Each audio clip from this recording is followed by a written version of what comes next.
My parents warned me not to look out the window at night. I just discovered the horrifying reason why. Ever since I was a baby, my parents always told me, don't look out the window at night. I always asked them why, but they would just shrug it off with a creepy smile. As I grew older, I stopped questioning it, but I just never could have guessed the horrifying secrets my parents were hiding.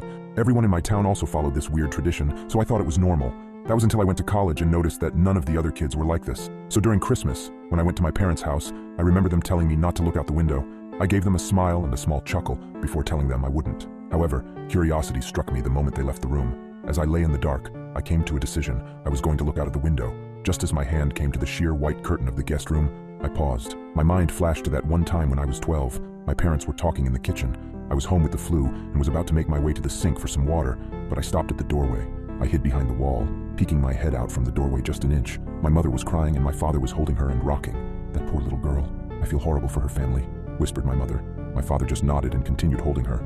I went back to my room after that. Several hours later, my dad came up to my room with several pieces of wood and boarded up my windows. "What are you doing that for, Dad?" I asked him. "Oh, it's nothing. Just safety reasons," he replied. I learned at school the next day that a little girl was found dead the previous morning, the window broken and curtains torn.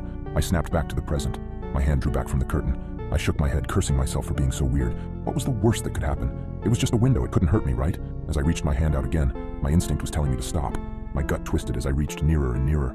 Just as I touched the curtain, a painful howl came from the forest surrounding the house. I flinched back, deciding to just lay down and try to get some sleep. I forgot how hard it was to get sleep in my hometown. Every night, coyotes howled for hours everywhere in town, or at least I thought they were just coyotes. The next night, I woke up in a cold sweat. I glanced over at the alarm clock next to my bed. It was midnight. I groaned and sat up in bed. A low growling sound from outside of my bedroom window.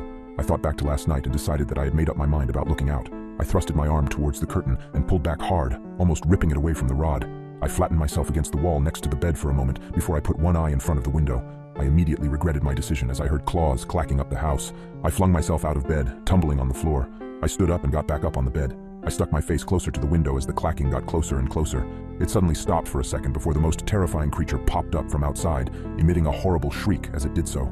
I can never forget its face, the way the hollow eyes oozed some kind of black substance, like tar, and the way its lips were pulled back into a gruesome grin, the teeth blood-stained and razor-sharp. It looked like it had 4 limbs, its front 2 slamming on the glass and pounding. As I was frozen in front of the window in terror, my parents burst into the room. My father held a shotgun. He marched up to my bed and yanked me away from the window. He pointed his shotgun at the creature, shooting a bullet at it. The thing scrambled away, leaving the window almost completely shattered. "Damn it, son, it was a simple task. Just don't look out the window. How hard is that?" my dad shouted at me. I wasn't processing his words. I was sitting on the floor, arms and legs splayed everywhere in utter shock. What the hell had I just seen? My mother ran to the bedroom door. She had tears in her eyes. "Is everyone all right?" she asked. "Yeah, we're fine.